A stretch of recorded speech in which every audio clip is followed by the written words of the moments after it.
What's up, folks? It's Johnny here reporting from the future like the ghost of future gains. So in this Training Away series, I'm covering a period of just over 2 months where I went traveling and all of the workouts I did while I was gone to sort of maintain my fitness and not lose out on the gains I had made beforehand. So in today's episode, I really want to talk about practical examples of modifying your training routine while you're traveling. So today and for the past couple episodes, I'm just in a different gym. So it's actually quite simple to do, but I do think it's worth noting that even if you're in a fully featured gym, the equipment's always going to be a little bit different. And so you can't directly compare a set you did in one gym with one set of equipment with the normal ones you do in your regular gym. Even slight changes in bar dimensions, in the angles of your bench, or in the available weight increments you have to choose from are going to affect the workout more than you'd think. And so your normal progressive overload that you're tracking session to session won't be as clear as when you're standardizing everything in a regular gym setup or in your regular home gym setup. So today I'm going to look at each exercise and talk about how I'm modifying it from what I would normally do in my normal gym if I had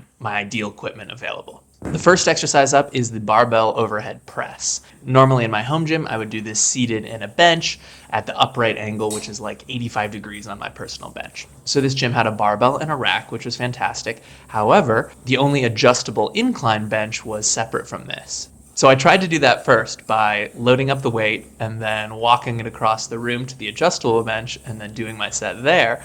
But one of the problems with this gym was that there are no safety collars to put on the edge of the weights. So in the process of walking it over, one side of the plate slid almost all the way off the side, and you can see me struggle through a first rep, and then I realize what's happening, and I'm like, oh my God, please save me, dude. Oh, would you mind putting that weight back on?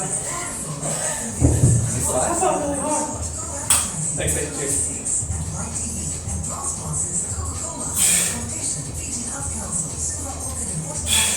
So a nice gentleman in the gym was able to help me out by pushing the weight back on. I was able to complete the set, but it just didn't make any sense to try doing this again. So instead, I'm doing a seated variation, but with no back support. So overall, the exercise is quite similar, but it just requires a little bit more stability from the core. And in this case, I actually tied my previous at-home performance of 10 reps, so that probably does represent a bit of a strength increase between sessions. However, as I said, they're not directly comparable because they are slightly different exercises. Regardless, I'll put these in my training log, but I'm not going to dwell on the exact result while I'm traveling. The most important thing is, am I stimulating muscle growth and strength gains by doing enough high-intensity work? I think the answer is yes. So that's the goal with these travel sessions. It's not to expect to witness some sort of peak performance. Next up is the barbell row. And this setup is basically exactly what I have at my home gym. A barbell and some weights. The only difference here is that there are no super small plates in this gym, so the smallest weight increment that I could add to the bar is 5 kilograms. So I ended up making a 5-kilo jump from the previous session, and unfortunately you can kind of see in my technique suffers a little bit. Normally I'd be doing these a little bit less explosively from the bottom, at least for the first several reps, and I tried to slow the eccentric a little bit more. So overall I wasn't too happy with my performance on this one, because I probably should have used less weight. But in the grand scheme of your training, this is not a big deal. We don't want to get bogged down by details like this. We note them down in our training log and we try to improve on them for the next session, but we don't dwell on one bad performance. It's fine. We live, we learn, and we just try to get better next time. Next up was the Arnold press, and here I'm able to do exactly the same exercise, but with a few key differences. So the bench here is a little bit more inclined than the one I have at home. I reckon mine at home is about 85 degrees, and I'd say this is like 75. So this turns it slightly more into like a chest press than a strict vertical press, which I think makes it a little bit easier. However, because this is like a complicated motion where you rotate the shoulders, I thought the bottom position was like a little bit uncomfortable, and it seemed like my elbows were way in front of my shoulders. So overall, I'm not sure if it was like easier or harder compared to the normal setup I have. The second variable here is that we're using fixed dumbbells instead of my normal adjustable dumbbells. So the beauty of the adjustable dumbbells is, of course, you can put any amount of weight you want on them, but with the fixed dumbbells, you just have to choose the one that's closest to the weight you wanted to do. I probably would have wanted to do like 21 kilos in each arm on this one, but the closest to that was 22 and a half. So I did that, but I only got like 6 or 7 reps, and it was probably like a little bit too hard. But again, I was able to try hard, and at the end of the day, I'm just trying to stimulate gains and continue to improve over the long run. And it's much better to work out while you're traveling than to use the fact that each workout will be suboptimal as an excuse to just not do them at all.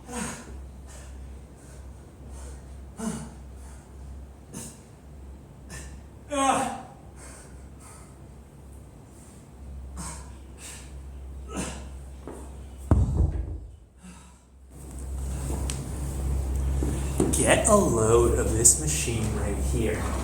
I guess it's for using like assisted bodyweight exercises. And you can put it at different inclines and stuff to make it easier for like rowing and stuff like that.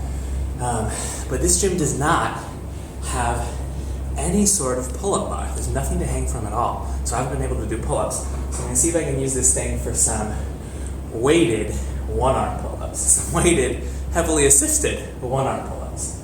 I just warmed up on it with no weight on it. And it felt really good. It's an awesome machine for that movement pattern, but just a little bit too light for a working set. So adding 30 kilos and see how it goes.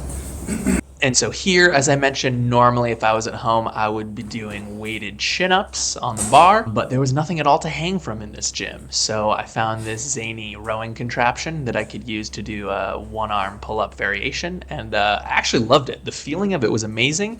It probably would have taken a couple more sessions to figure out the exact right weight, and obviously if it had like a loading pin or some way to put the weight on you rather than just holding the weight on the platform intended for your butt with my feet, it probably would have worked a little bit better. But regardless, I had a lot of fun with it, and it'd be awesome to have some sort of like assisted one-arm pulling machine at home. I know you can do this with pulleys, but that ends up being like really, really awkward in my experience to have a good setup unless you permanently mount 2 pulleys in series next to your pull-up bar, and that takes up a fair bit of space, so I don't do that.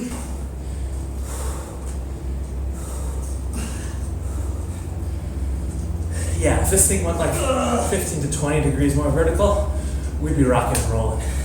But alas, still pretty fantastic. Oh, definitely makes me want to work in some one-arm chin-up progressions again. Yeah, maybe I'll start again with archer pull-ups sometime soon. Could be a lot of fun. But regardless, I was able to hit all of the same muscle groups and very similar movement patterns and still feel like I had made some progress while doing a pretty short and sweet and very easy to fit in workout while I was on holiday. And at the end of the day, we're just trying to keep momentum going to maintain the stuff we've worked hard to build in the past so that when I return from my holidays, the shock of getting back into the routine doesn't overwhelm me and I haven't lost significant amounts of strength.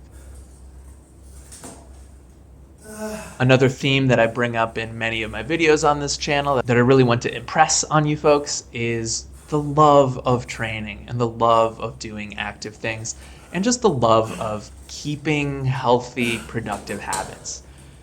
Working out is really fun.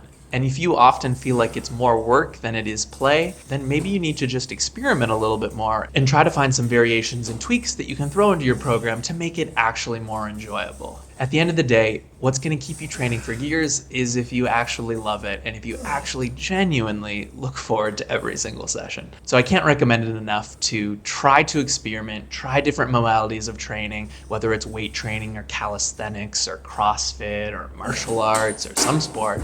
It doesn't really matter what it is. It just matters that you love it enough to try to keep progressing and pushing yourself and trying harder month on month, year on year. That's what we're about here. We're about training, moving, and improving ourselves in the long run. And we do that by building robust habits and loving those habits.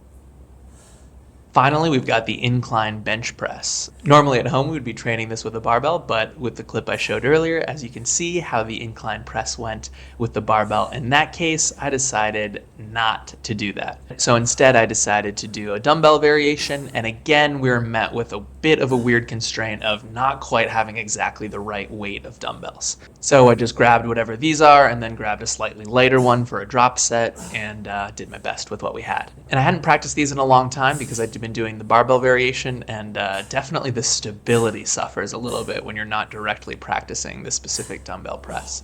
All right, thanks so much, folks. I appreciate your time. I appreciate your energy. We'll catch you in the next one. Let's get strong for life together. All right, well, that's the session. 3 push exercises, 2 pull exercises, done in just under 40 minutes. Now, off to sit in the sun and jump in the pool, and then have some breakfast. Thanks for watching, guys. This is just a reminder that while you're traveling, you can still keep up a fitness habit. Take advantage of any equipment that's available to you. In this case, There's a really nice hotel gym. I still have to tweak my exercises because it's not everything I'd have at my home gym, and sometimes the equipment's taken, but you can still get a really good workout. Don't worry so much about the progressive overload while you're traveling, especially if you're switching locations and switching exercises from session to session. That's fine. This is my last session at the hotel here in Fiji. We're heading off to the States to visit my family, so I don't think I'll be going to the gym while I'm there. So for that, I'm going to bring my rings, and we'll just find some places to do some basic workouts. So stay tuned for that. Thanks so much for watching. Have a great day. Let's get strong for life together.